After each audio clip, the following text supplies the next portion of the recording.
فرزند زہرا یہ حالات برے ہیں۔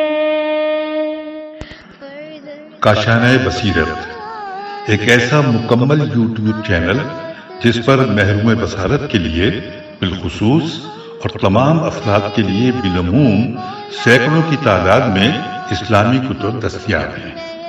لہذا گزارش ہے کہ آپ اپنی ذمہ داری نبھاتے ہوئے کاشانۂ بصیرت کو سبسکرائب کرنے کے ساتھ ساتھ بیل آئیکن کو پریس کیجیے تاکہ آپ علم کے حصول کے ساتھ ساتھ مذہب اہل بیت کی اشاعت میں بھی اہم کردار ادا کرتے رہیں۔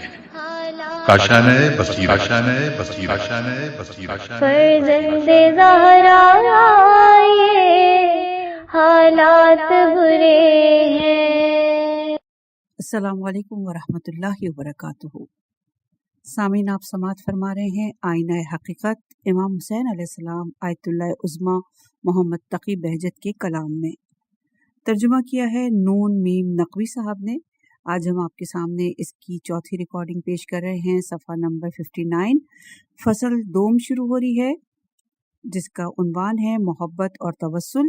اسی کی ذیل میں عنوان ہے صفحہ نمبر 60 پہ سید الشہداء کی زیارت کا ثواب۔ کیا ہم سید الشہداء کی زیارت کا ثواب جانتے ہیں کتنا ہے؟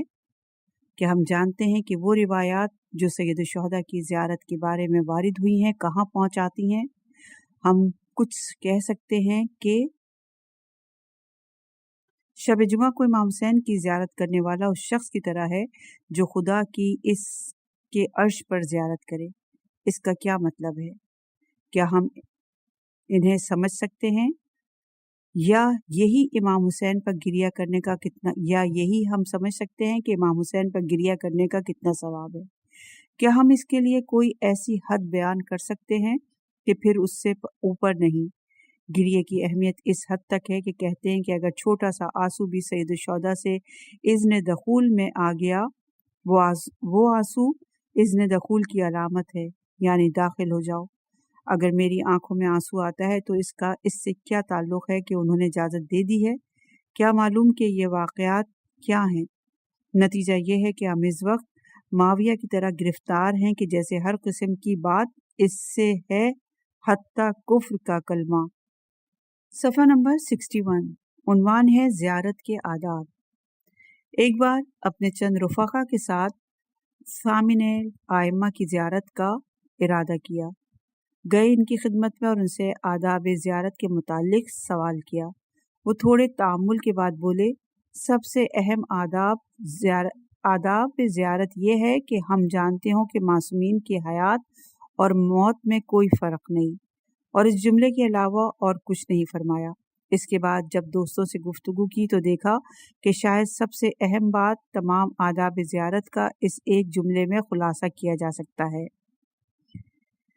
یہ تو واضح چیزوں میں سے ہے کہ ہر روز قرآن پڑھنا، موقع کی مناسبت سے دعائیں، تعقیبات اور دوسری چیزیں، اور کثرت سے مساجد اور مشاہد مشرفہ جانا، اور علماء اور صالحین کی زیارت اور ان کے ساتھ ہم نشینی ان چیزوں میں سے ہیں جن سے خدا اور اس کے رسول راضی ہوتے ہیں، اور اس بات کا خیال رہے کہ روز بروز اس بصیرت اور عبادت و تلاوت و زیارت سے اس میں اضافہ ہونا چاہیے۔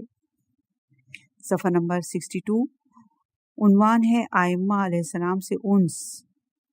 حضرت آیت اللہ بہجت سے پوچھا گیا کہ میری خواہش ہے کہ آپ بیان فرمائیں کہ کس طرح خداوند متعال اور آئمہ سے بہتر طریقے سے انس حاصل کیا جا سکتا ہے۔ انہوں نے جواب دیا، خداوند متعال رسول اللہ صلی اللہ علیہ وآلہ وسلم اور آئمہ اطہار کی اطاعت سے اور اعتقاد و عمل میں ترک معصیت سے یہ کام کیا جا سکتا ہے۔ صفحہ نمبر 62، مستحب موقدہ۔ بہت سی روایت میں مستحبات کے لیے واجب کا لفظ استعمال کیا گیا ہے، خاص طور پر اس صورت میں کہ جب کچھ ایسی قرینے موجود ہوں جن سے ہم سمجھ سکیں کہ یہ وجوب کا معنی نہیں رکھتے۔ مثلا روایت میں کہ سید الشہداء کی زیارت 4 سال میں ایک مرتبہ واجب ہے، یہ وجوب شدت مطلوبیت اور تاکید کے لیے ہے۔ صفحہ نمبر 62، عنوان امام زمانہ علیہ السلام کی خدمت میں مشرف ہونے سے برتر۔ ضروری نہیں کہ انسان اس کوشش میں رہے کہ حضرت ولی اثر اجل اللہ تعالی فرجہ شریف کی خدمت میں تشریف حاصل کرے، بلکہ شاید 2 رکعت نماز پڑھنا اور اس کے بعد ائمہ اطہار سے توسل اس کے لیے تشرف سے بہتر ہو، کیونکہ وہ دیکھتے اور سنتے ہیں اور غیبت کے زمانے میں عبادت حضور کے زمانے میں عبادت سے افضل ہے۔ ائمہ اطہار علیہ السلام میں سے ہر ایک کی زیارت حضرت حجت کی زیارت کی طرح ہے۔ صفحہ نمبر 63 عنوان ہے انبیاء اور اوصیاء سے دوری۔ سید الشہداء سے عرض کیا گیا کہ اگر اجازت دیں اسی وقت کہیں جائے بنا اور آپ کی اپنی جگہ سے حرکت کیے بغیر دشمنوں کو ہلاک کر دیں۔ یہ جنہوں نے کہا، امام نے فرمایا خدا کی قسم میری طاقت تمہاری طاقت سے زیادہ ہے۔ یہ وہ ہیں جو اسم اعظم جانتے ہیں، لیکن اگر میں قتل نہ ہوں تو یہ جو اس طرح کے لوگ ہیں کس چیز سے آزمائے جائیں؟ یہ دار امتحان ہے۔ آپ صرف اس سوچ میں رہیں کہ آپ نے اپنی اصلاح کرنی ہے، آپ کے اور آپ کے خدا کے درمیان رکاوٹ پیدا نہ ہو۔ اگر آپ نے اصلاح کر لی اور اپنے اور خدا اور وسائط یعنی انبیاء اور اوصیاء کے درمیان رکاوٹوں کو دور کر دیا تو آپ کے اور خلق کے درمیان خدا خود اصلاح کرے گا۔ جب بھی ان کی خدمت میں پہنچا ان کا جلسہ ہر لحاظ سے مفید تھا۔ وہ معنویت کے متعلق مختصراً بات کرتے اور اس کے بعد ذکر میں مشغول ہو جاتے۔ میرا خیال ہے کہ زیادہ تر زیارت عاشوراء میں مشغول ہوتے اور ہر روز زیارت عاشوراء پڑھنے کی پابندی کرتے تھے، اور میرے خیال میں اب بھی پابندی کرتے ہیں۔ اور جب آخری بار بھی ان سے ملاقات کے لیے ان کی خدمت میں پہنچا، اور یہ ملاقات اس لیے تھی کہ وہ میری والدہ مرحومہ پر نماز میت پڑھیں، دیکھا کہ تسبیح ان کے ہاتھ میں ہے اور ایسا لگتا ہے کہ وہ زیارت عاشوراء میں مشغول ہیں۔ یہ تمام اعمال بیدار کرنے والے اور معنی دار ہیں، جیسا کہ بعد میں ان کی زندگی گزارنے کا انداز بھی متذکر تھا۔ صفحہ نمبر 64 عنوان ہے افضل مستحبات۔ اہل بیت علیہ السلام اور خصوصاً سید الشہداء کے مصائب میں گریہ کرنا شاید ان مستحبات میں سے ہے جن سے افضل کوئی مستحب نہیں۔ خدا کے خوف سے گریہ وہ بھی اسی طرح ہے، شاید کہ اس سے افضل نہ ہو۔ صفحہ نمبر 64 آل اللہ سے محبت۔ کہا جاتا ہے کہ ایک بت پرست تھا، اس کی منت تھی کہ وہ عاشوراء کے دن 10 دنوں میں کھانا دیا کرے گا اور عزاداری کیا کرے گا۔ اس لیے وہ گھر کی ایک منزل کو مسلمانوں کے لیے مخصوص کر دیتا اور کہتا، جس طرح تم لوگ چاہتے ہو کھانا کھاؤ، یہ پوری منزل تمہارے اختیار میں ہے اور یہ پیسے بھی۔ اس کے علاوہ تم لوگوں کو ہم لوگوں سے کوئی مطلب نہیں ہونا چاہیے اور ہمیں بھی تم لوگوں سے کوئی مطلب نہیں۔ ظاہراً وہ ہر سال اس کام کے لیے 1 لاکھ روپیہ خرچ کرتا تھا۔ ایک سال اس کے دوست اس کے پاس آئے اور کہا، یہ مبلغ بہت زیادہ ہے، یعنی یہ پیسے بہت زیادہ ہیں، آپ مثلاً ان پیسوں کو آدھا کر دیں۔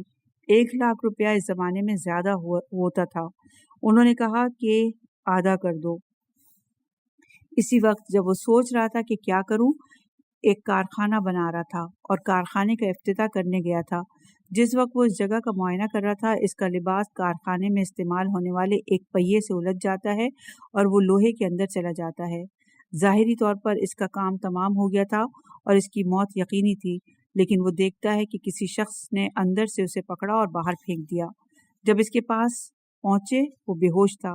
بعد میں جب اسے ہوش آیا کہا 2 لاکھ روپے۔ لوگوں نے کیا ہوا؟ کہنے لگا، میں جب کارخانے کے پہیے میں پھنس گیا تو ایک شخص آیا اور اس نے مجھے باہر نکالا۔ میں نے کہا تم کون ہو؟ اس نے کہا میں وہی ہوں جس کی عزاداری کے لیے تم 1 لاکھ روپیہ خرچ کرتے ہو۔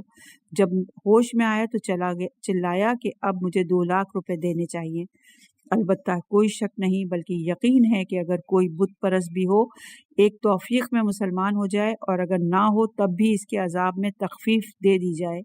جہنم میں بھی تو سب ایک رتبے میں نہیں، وہاں بھی مختلف طرح کے طبقات ہیں۔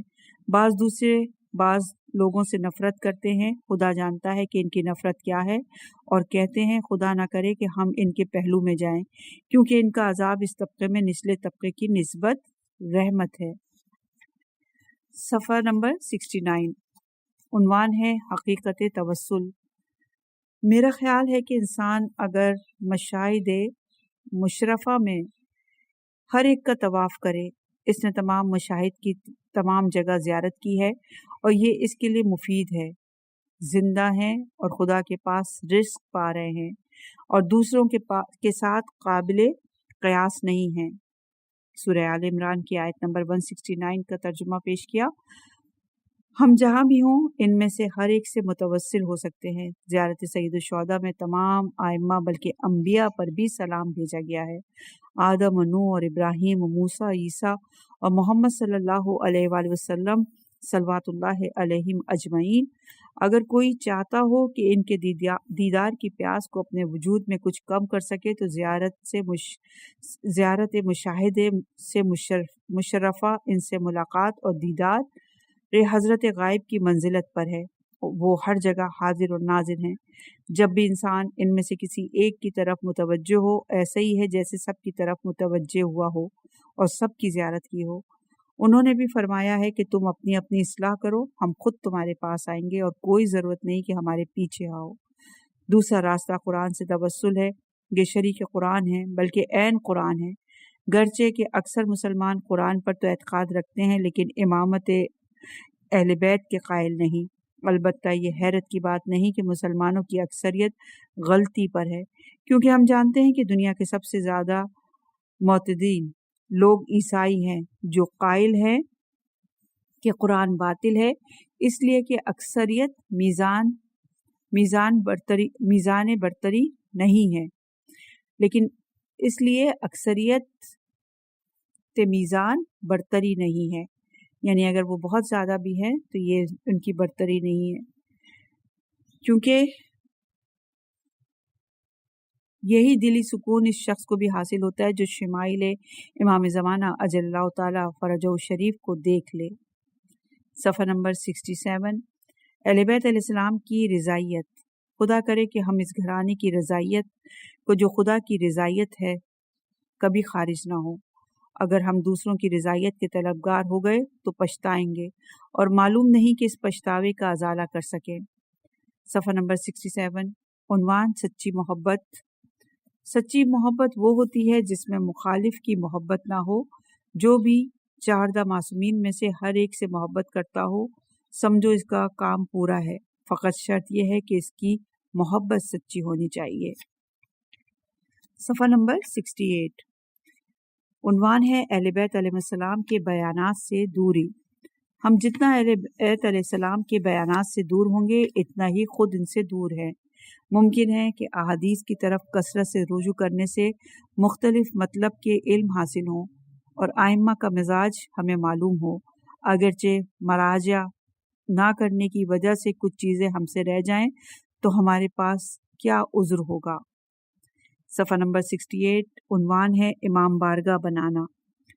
بحرین سے اطراف کے اسلامی ممالک کے لیے لکھا اور بھیجا گیا کہ امام بارگاہ بنانا کیسا ہے۔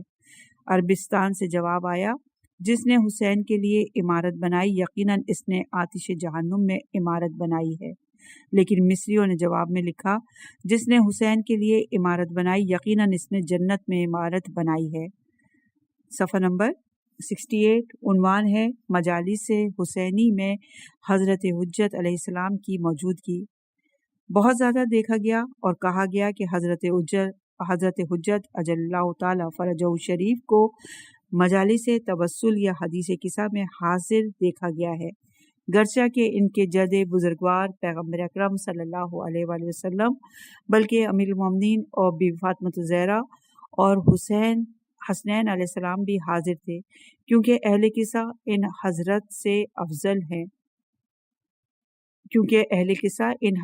افضل ہیں، لیکن جو فضیلت اور خصوصیت حضرت حجت کے لیے ہے ان کے لیے نہ تھی، اور وہ ان کی طولانی عمر، اشراق اور ان سے افاضہ ہے۔ صفحہ نمبر 69۔ عنوان ہے نہ لکھا گیا نامہ بھی پڑھتے ہو۔ حضرت آیت اللہ بہجت فرماتے ہیں کہ علماء اصفہان میں سے ایک شخص جو کہ اہل معقول و منقول تھا، اسے مرحوم مرزا شیرازی کے متعلق کچھ اشکالات تھے، لہٰذا اس نے مطالب کو تحریر کیا۔ نامے پر اصفہان کے علماء کے دستخط کیے اور وہ نجف روانہ ہو گیا تاکہ نامے کو مرزا شیرازی تک پہنچا سکے۔ اس سے پہلے وہ مرحوم ملا فتح علی سلطان آبادی کی خدمت میں پہنچا اور انہوں نے اسے اس نامے کے مضمون سے آگاہ کیا جو اس اصفہانی عالم کی جیب میں تھا۔ وہ شخص ہل کے رہ گیا اور بہت حیران ہوا، اور باوجود اس کے کہ وہ خود کو بہت اونچا سمجھتا تھا تواضع اختیار کی۔ لہٰذا ملا فتح علی نے سے کہا، آپ ہمیں کوئی نصیحت فرمائیں تاکہ ہم استفادہ کر سکیں۔ انہوں نے فرمایا، آپ خود علماء و بزرگان میں سے ہیں۔ اصرار کیا۔ مرحوم ملا فتح علی نے فرمایا، 3 چیزیں ہمیشہ انجام دیں۔ نمبر 1 اول ماہ کی نماز، نمبر 2 روزانہ زیارت عاشورہ، نمبر 3 ہر رکعت 2 رکعت نماز وحشت قبر پڑھیں۔ ہر رات 2 رکعتیں نماز وحشت قبر پڑھیں اور ہدیہ کریں ان مومنین و مومنات کو جن کا کوئی نہیں اور وہ دنیا سے چلے گئے ہیں۔ صفحہ نمبر 70، عنوان ہے زیارت عاشورہ۔ حضرت آیت اللہ عظمیٰ بہجت سے پوچھا گیا، جو داستانیں اور واقعات ایسے لوگوں کے بارے میں ہیں جو پابندی سے زیارت عاشورہ پڑھتے تھے اور اس طریقے سے متوسل ہوتے تھے، جمع کیے گئے اور چھاپے گئے ہیں، آپ کا اس کے بارے میں کیا کہنا ہے؟ جواب: زیارت عاشورہ کا متن اس کی عظمت کا گواہ ہے، خصوصاً جو اس زیارت کی سند میں آیا ہے کہ امام جعفر صادق علیہ السلام نے صفوان سے فرمایا، اس زیارت اور دعا کو پڑھو اور اس کی پابندی کرو۔ میں چند چیزوں کی اس کے پڑھنے والوں کی ضمانت دیتا ہوں۔ نمبر 1 اس کی زیارت قبول ہوگی، نمبر 2 اس کی سعی اور کوشش مشکور ہوگی، نمبر 3 اس کی جو حاجت ہوگی وہ پوری ہوگی اور وہ خدا کی درگاہ سے نا امید نہیں لوٹے گا۔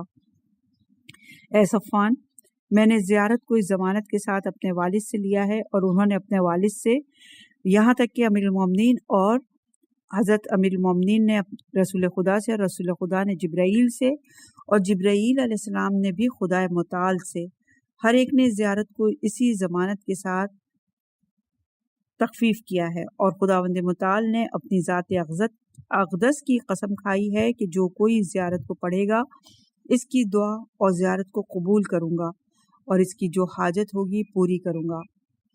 اور اس کی سند سے پتہ چلتا ہے کہ زیارت عاشورہ احادیث قدسی میں سے ہے، اور یہی مطالب باعث بنتے ہیں کہ ہمارے علماء کرام اور ہمارے استاد اپنی تمام تر علمی اور درسی مصروفیات کے باوجود اسے پڑھنے کے پابند تھے، اس حد تک کہ ہمارے استاد مرحوم حاج شیخ محمد حسین اصفہانی خدا سے درخواست کرتے ہیں کہ اپنی زندگی کے آخری لمحات میں اس زیارت کو پڑھیں اور اس کے بعد ان کی روح قبض ہو، اور ان کی یہ دعا مستجاب ہوتی ہے، اور اس زیارت کو ختم کرنے کے بعد فوت ہو جاتے ہیں۔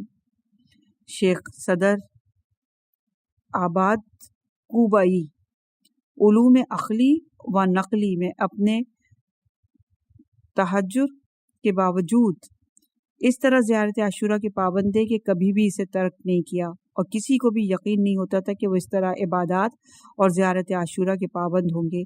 ایک بزرگ نقل کرتے ہیں کہ ایک دن میں قبرستان وادی سلام گیا، مقام امام مہدی علیہ السلام میں دیکھا کہ ایک نورانی بوڑھا مرد زیارت عاشورہ میں مشغول ہے، اور اس کی حالت سے معلوم ہوتا ہے کہ وہ زائر ہے۔ میں اس کے نزدیک گیا، مجھ پر حالت کشف طاری ہو گئی، اور میں نے حرم امام حسین علیہ السلام اور ان کے زائرین کو جو کہ آمد و رفت اور زیارت میں مشغول تھے مشاہدہ کیا۔ میں کتنی بار اس شخص سے ملنے اور اسے دیکھنے اور اس کے محضر سے استفادہ کرنے زائر سرا گیا۔ انہوں نے کہا، ایسا شخص زیارت کے لیے آیا تھا اور آج اپنا سامان باندھا اور چلا گیا۔ میں اس کی زیارت سے نا امید نہیں ہوا اور دوبارہ وادی سلام چلا گیا تاکہ شاید دوبارہ اسے وہاں دیکھ سکوں۔ میری ملاقات ایسے شخص سے ہوئی جو غیر مادی صلاحیت رکھتا تھا اور بعض مطالب بیان کرتا تھا۔ وہ بغیر پوچھے میری نیت سے آگاہ ہو گیا اور بولا، وہ کل والا زائر چلا گیا۔ صفحہ نمبر 72، عنوان ہے اہل بیت علیہ السلام سے محبت اور توسل۔ آیت اللہ بہجت کی خصوصیات میں سے ان کی اہل بیت علیہ السلام سے شدید محبت اور ان سے توسل تھا۔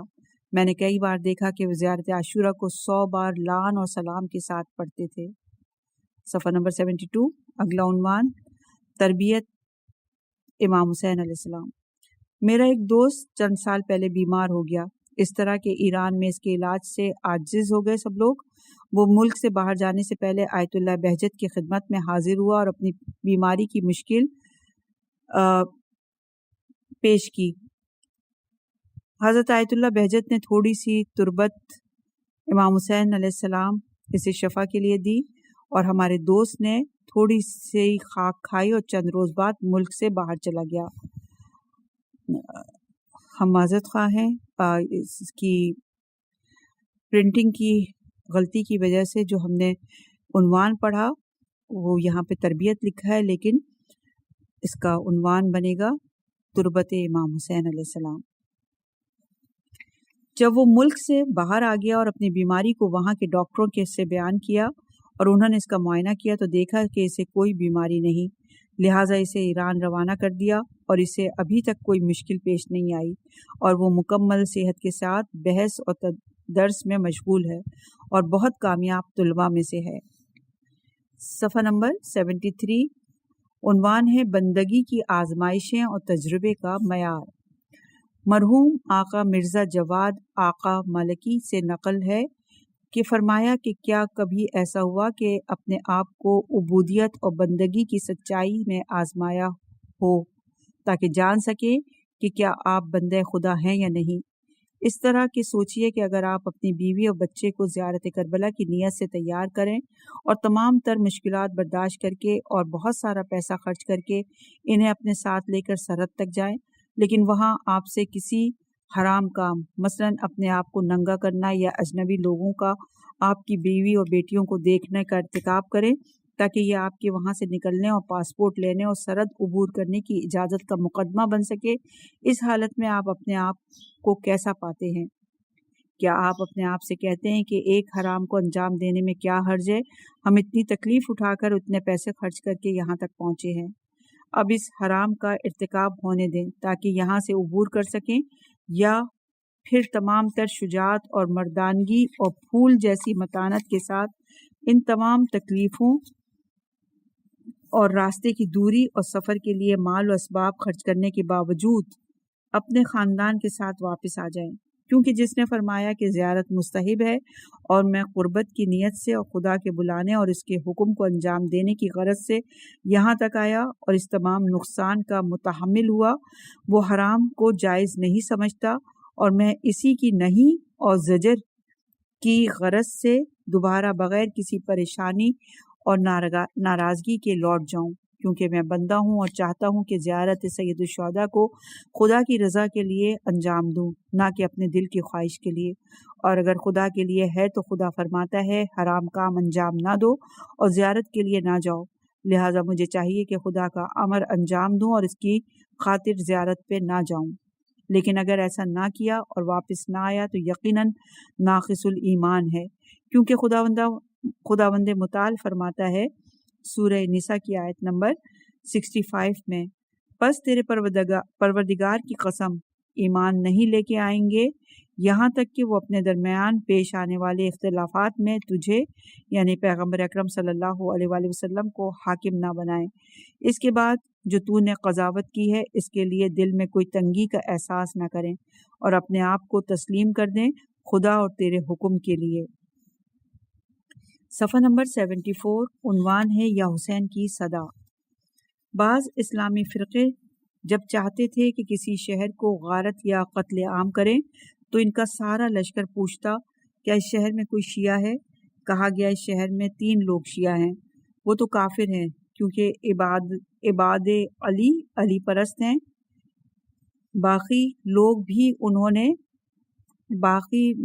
بھی جنہوں نے انہیں جگہ دی ہے وہ بھی کافر ہیں، حالانکہ میں نے خود عرفات اور منی میں سنا ہے کہ کہتے ہیں یا علی یا حسن یا حسین، کیا یہ بھی مشرک ہیں؟ کیا تمام وہ لوگ جو اپنے گھروں میں اپنے بیٹے بیٹیوں وغیرہ کو آواز دیتے ہیں یا ان سے کوئی چیز مانگتے ہیں مشرک ہیں؟ صفحہ نمبر 75، عنوان ہے بیماری سے شفا کے دستورات۔ ان کاموں کو اس نیت سے کریں کہ اگر بیمار کی موت حتمی نہیں تو ان کے وسیلے سے اسے شفا ملے اور انجام دیں یہ کام۔ نمبر 1، تھوڑی سی مدفن سید الشہداء کی پاک خاک کو آب زمزم میں ملا لیں اور اس پر 70 مرتبہ سورہ مبارکہ حمد پڑھیں اور روزانہ چند بار بیمار کو پلائیں یہاں تک کہ وہ شفا یاب ہو جائے۔ نمبر 2، مختلف فقیروں کو صدقہ دیں، گرچہ کہ وہ جو صدقہ ہر ایک کو دیتے ہیں اس کی مقدار کم ہی کیوں نہ ہو۔ نمبر 3، روزانہ 7 مرتبہ سورہ مبارکہ کو اس کی شفا یابی کی نیت سے پڑھیں۔ نمبر 4 ہے جو بھی بیمار کے پاس جائے اس کی شفا یابی کے لیے سورہ مبارکہ حمد پڑھے۔ نمبر 5، بیمار کو مشاہد مشرف یعنی مزار معصومین وغیرہ پہ لے کے جائیں، اگر نہیں جا سکتا تو ویسے ہی نیت اور توجہ کریں کہ ان مشاہد پر گیا ہو اور زیارت کرے، اور یہی کہ وہ شفا کی نیت سے زیارت گاہ جائے کافی ہے۔ نمبر 6، بیمار کے سامنے مرثیہ پڑھیں اور اس طرح کہ وہ منقلب اور متاثر ہو۔ نمبر 7، حدیث قصہ کو مکرر اس کی شفا یابی کے لیے پڑھیں یعنی بار بار پڑھیں، اور حدیث قصہ پڑھتے وقت جس محفل میں یہ حدیث پڑھی جا رہی ہو وہاں اگربتیاں جلائیں۔ نمبر 8، بھیڑ فقیروں میں تقسیم کریں یعنی بھیڑ کاٹ کے فقیروں میں تقسیم کریں۔ نمبر 9، بیمار صبح کی نماز کے بعد 2 رکعت نماز حاجت پڑھے، اس کے بعد 3 مرتبہ کہے خداوند مجھے اپنی شفا سے شفا دے اور اپنے علاج سے میرا علاج کر، اور مجھے اپنی گرفتاری سے نجات اور رہائی دے، کیونکہ میں تیرا بندہ اور تیرے بندے کی اولاد ہوں۔ اور اس کے بعد ایک بار کہے باحرمت اور عزت اور مقام امام موسی کاظم علیہ السلام۔ صفحہ نمبر 76، عنوان ہے تربت امام حسین علیہ السلام۔ تربت کربلا کی تعظیم اور سجدہ اس پر سجدہ ہے، نہ اس کے لیے زری یہ پیغمبر اکرم کی تعظیم بھی کعبے کے استقبال اور تعظیم کی طرح تعظیم اللہ نہ ہو۔ اس کے باوجود بعض اسلامی فرقوں نے ذریعہ رسول خدا صلی اللہ علیہ وآلہ وسلم کے اطراف کو بند کر دیا ہے، یعنی مسلمان صرف اللہ کو ہی سجدہ کرتے ہیں، لیکن بعض لوگ سمجھتے ہیں کہ اگر ہم تعظیماً سجدہ کر رہے ہیں تو وہ اسے شرک گردانتے ہیں۔ صفحہ نمبر 77، عتبات کو چومنا۔ مسلمان شان اہل بیت علیہ السلام میں اختلاف کی انتہا کو پہنچے ہوئے ہیں، جیسے کہ قرآن کے بارے میں بھی اسی طرح ہے۔ بعض اس قدر کمزور ہیں کہ ان کی زری کو چومنے میں بھی شک اور اعتراض کرتے ہیں۔ ایک شخص نے ظاہراً مرحوم شیخ انصاری جو کہ حرم یا زری کو چوم رہے تھے اعتراض کیا کہ آقا آپ بھی؟ اس کے برعکس مرحوم دربندی نے ان سے کہا آقا آپ کا کام لوگوں کے لیے حجت ہے، جب آپ حرم جاتے ہیں حضرت ابوالفضل العباس علیہ السلام کی زری کو چومیں۔ شیخ نے جواب میں فرمایا میں دروازے کی چوکھٹ کو چومتا ہوں کیونکہ وہاں زائرین کے پاؤں کی گرد و خاک ہوتی ہے۔ سید الشہداء کی ایک زیارت میں آیا ہے کہ اس کے بعد زری کو چاروں طرف سے چومو، یہ اس کے الفاظ ہیں، زیارت کے الفاظ۔ صفحہ نمبر 78، عنوان ہے مانوی جگہ۔ ان جگہوں میں سے جو بہت زیادہ باصفا اور روحانیت والی ہوتی ہیں، ایک کربلا میں سید الشہداء کی خیمہ گاہ ہے۔ وہاں کی فضا میں جب اس کے اطراف میں قدیم عمارات تھیں بہت زیادہ روحانیت دیکھنے میں آتی تھی۔ صفحہ نمبر 78، عنوان ہے سلمان کا پیغام۔ کہا گیا زہیر ابن قین نے نقل کیا کہ کسی غزوے سے خوش اور جنگی غنائم کے ساتھ واپس آ رہے تھے کہ سلمان نے ہم سے فرمایا جب بھی اہل بہشت کے سردار امام حسین علیہ السلام کے زمانے کو درک کرو گے ان کے ہمراہ جنگ کر کے زیادہ خوش ہوگے، گرچہ کہ بعض احتمال دیتے ہیں کہ سلمان سے مراد سلمان فارسی کے علاوہ کوئی ہے۔ صفحہ نمبر 78، اگلا عنوان حضرت مسلم علیہ السلام سے شکایت۔ ایک شخص نے کہا میں نے اندھیرے میں میرے خیال میں کسی جن کے اوپر پاؤں رکھ دیا اور وہ جن تلف ہو گیا، اس لیے وہ جن مجھے تنگ کرنے لگے، یہاں تک کہ نجف اور کوفے کے راستے میں بھی ان سے برخورد ہوئی۔ میں نے ان سے کہا میں تم لوگوں کی شکایت حضرت مسلم سے کروں گا۔ انہوں نے بہت اصرار کیا کہ ایسے نہ کرو، لیکن میں نے شکایت کی اور سنا کہ حضرت مسلم نے انہیں خبردار کیا اور فرمایا کہ تم لوگ اس طرح ظاہر ہو کہ وہ نہ سمجھے اور تم لوگوں کو نہ دیکھے، اور بس یہاں پہ جملہ ختم ہو گیا ہے۔ اب آگے اور سے کیا مراد ہے اللہ جانے اور آیت اللہ بہجت جانے۔ صفحہ نمبر 79، عنوان ہے امام علیہ السلام کی پیشن گوئی۔ حاجی تاج معروف وائز جو کہ ایران میں عجیب ممبروں پر جاتے تھے، ان کے اپنے زمانے میں ان سے نقل کرتے تھے، میں حرم بی بی زینب سلام اللہ علیہا میں مقیم تھا، سوچا آج ہے رات، اچھا ہے رات حرم میں ہی رک جاؤں۔ حرم کے دربان کو دیکھا، اس سے چابی لی اور رات کو حرم میں ہی رک گیا، یہاں تک کہ کہتے ہیں کہ میں نے سنا 3 بار کہا گیا یہاں زینب بنت امیر المومنین کی قبر ہے جن کی کنیت ام کلثوم ہے۔ البتہ بی بی زینب کے جن کی کنیت ام کلثوم ہے، ام کلثوم کے علاوہ ہیں جو مدینے میں اپنے بیٹے کے ساتھ ایک ہی قبر میں دفن ہے، کیونکہ یزید کے حکم سے ان کے اور ان کے شوہر کے درمیان جدائی ڈال دی گئی تھی، کیونکہ یزید کا عامل ڈرتا تھا کہ مدینے کے لوگ بی بی زینب کے وہاں ہونے سے بغاوت نہ کر دیں، لہٰذا بی بی زینب نے مجبوراً یا اپنی مرضی سے مصر کو اپنایا، مصر روانہ ہو گئیں اور ان کا مدفن بھی مصر میں ہے۔ سوال: بی بی زینب سلام اللہ علیہا نے مصر کی جگہ کربلا کو کیوں اختیار نہیں کیا؟ جواب: کیونکہ کربلا اس زمانے میں آباد اور رہنے کے قابل نہ تھا، گرچہ کہ امام سجاد کی روایت میں آیا کہ فرمایا گویا میں دیکھ رہا ہوں کہ سرزمین کربلا میں قصر، دکانیں اور بازار تعمیر ہو گئے ہیں اور زائرین مختلف مقامات سے زیارت سید الشہداء کے لیے آ رہے ہیں۔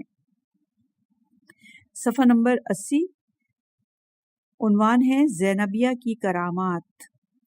نقل کیا گیا ہے کہ زینبیہ یعنی بی بی زینب کا حرم میں ایک گروہ حاضر تھا، ایک خاتون کے پاس ایک کپڑا تھا اور وہ چاہتی تھی کہ اسے زری سے مس کر کے اس کا کپڑا زری کے اندر گیا۔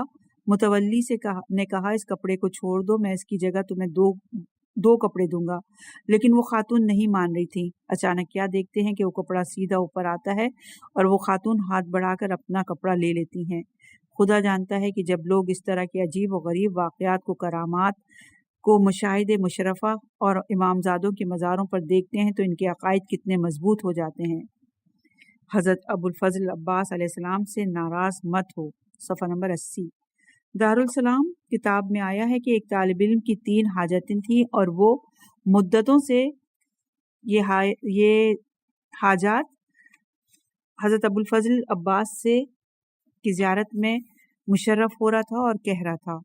ایک دن جب وہ نہایت ادب و احترام سے زری کے سامنے کھڑا تھا اور زیارت میں مشغول تھا کہ اچانک دیکھا کہ عرب کے چند دیہاتی عورتیں ننگے پاؤں کے ساتھ ایک مفلوج بچے کو ہاتھوں میں لیے ہوئے حرم میں داخل ہوئیں اور فریاد کرتے ہوئے زری کے گرد چکر لگاتی ہیں اور ان کا بیمار بیٹا شفا یاب ہو جاتا ہے اور وہ حرم سے نکل جاتی ہیں۔ وہ طالب علم جب اس واقعے کا مشاہدہ کرتا ہے، زری کے نزدیک آتا ہے اور کہتا ہے میں اتنے سالوں سے یہاں آ رہا ہوں اور میری حاجتیں پوری نہیں ہوتی، لیکن ان دیہاتی عربوں پہ اس طرح التفات کرتے ہیں، اور غصے اور ناراضگی سے حرم سے باہر نکل گیا اور ارادہ کر لیا کہ آئندہ حضرت کی زیارت کے لیے نہیں آئے گا۔ وہ نجف چلا جاتا ہے اور ایک کاروان سرا میں اقامت اختیار کرتا ہے۔ وہاں اس سے کہتے ہیں کہ شیخ انصاری کا خادم چند بار آیا ہے آپ کو پوچھنے کے لیے، اور وہ آپ کے بارے میں پوچھ رہا ہے۔ وہ شیخ کے پاس جاتا ہے اور شیخ اس سے فرماتے ہیں حضرت ابو الفضل عباس سے اس طرح ناراض مت ہو، ان عربوں کی طرف نہ دیکھو، انہیں اس طرح کرنے کی عادت ہے۔ تم حج چاہتے ہو، نیابت موجود ہے، گھر چاہیے تو جو گھر پسند کرو تمہارے لیے مہیا کر دیا جائے گا، عیال چاہیے تو وہ بھی فراہم ہو جائے گی۔ احتمال دیا جاتا ہے کہ ایسے علماء آج بھی موجود ہیں جو اس طرح صاحب کرامات ہیں، کیونکہ جیسا کہ سورہ مبارکہ شورى میں کی آیت نمبر 61 میں ارشاد ہوتا ہے زبین کبھی حجت خدا سے خالی نہیں ہوتی۔ البتہ بعض لوگ احتمال سے بالاتر یقین رکھتے ہیں، خدا کرے کہ اس طرح یقین رکھیں کہ ہمارے لیے تزلزل حاصل نہ ہو۔ خداوند متعال حضرت موسیٰ کے اصحاب کی زبان سے نقل فرماتے ہیں کہ سورہ مبارکہ شورى کی آیت نمبر 62 میں حضرت موسیٰ کے اصحاب نے کہا یقیناً فرعون اور فرعون کے ساتھی ہم تک پہنچ جائیں گے لیکن ہم ہلاک ہو جائیں گے، لیکن حضرت موسیٰ نے فرمایا سورہ مبارکہ شورى کی آیت نمبر 15 ایسا نہیں ہے، میرا پروردگار میرے ساتھ ہے اور بہت جلد وہ میری رہنمائی کرے گا، یعنی میری پشت پہاڑ کی طرح مضبوط ہے، کیونکہ خداوند متعال فرماتا ہے ہم تمہارے ہمراہ اور سننے والے ہیں، یعنی وہ جنہوں نے ہم سے ہمراہی اور نصرت کا وعدہ کیا ہے وہ ہمارے ساتھ ہیں اور وہ ہمارے آدھے راستے میں چھوڑ جانے والے رفیق نہیں ہیں۔ صفحہ نمبر 83 عنوان ہے شیعوں کے سر پر خاک۔ ارمینیا کی ایک خاتون جو کہ ہوائی جہاز میں مرحوم علامہ محمد حسین طباطبائی رحمۃ اللہ کی اہلیہ کے پاس بیٹھی تھی، انہوں نے زیارت امام رضا علیہ السلام اور ان کے توسل سے حاجت لینے کا ماجرا ان کے لیے نقل کیا تھا، اور نیز اس واقعے کو اور اس ارمینیا کی خاتون کی پیشنہاد کے مطابق مدرسے میں مجلس پنجتن پاک برگزار کرنے کے وعدے کو اور اس جوان کی شفا کو علامہ طباطبائی کے لیے بیان کرنے کے بعد انہوں نے فرمایا خاک ہو شیعوں کے سر پر، یعنی کہ اپنے شیعہ ہونے کی قدر نہیں جانتے یا اہل بیت کی قدردانی نہیں کرتے۔ صفحہ نمبر 83 عنوان ہے توفیق الہی۔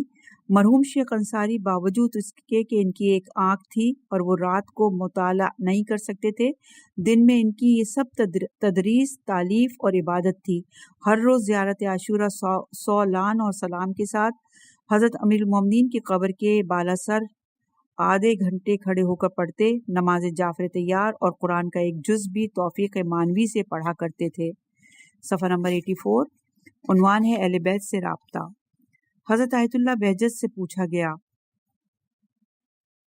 کہ ہم کس طرح اپنے رابطے کو اہل بیت علیہ السلام اور خصوصاً صاحب عصر کے ساتھ مضبوط کریں۔ انہوں نے جواب دیا خداوند کی اطاعت اور فرمانبرداری اور اس کی معرفت کے بعد اس سے محبت کا باعث بنتی ہے، اور ان سے محبت کا بھی جن سے خداوند محبت کرتا ہے اس کا باعث بنتی ہے، کہ یہ لوگ عبارت ہیں انبیاء اور اوصیاء سے کہ ان میں سے خداوند کے نزدیک محبوب ترین حضرت محمد صلی اللہ علیہ وآلہ وسلم اور ان کی آل ہیں، اور ان میں سے ہمارے نزدیک ترین صاحب عصر اجل اللہ تعالی فرجہ شریف ہیں۔ یہاں پر فصل دوم کا اختتام ہوتا ہے۔ انشاءاللہ کہ اگلی ریکارڈنگ میں فصل سوم شروع کریں۔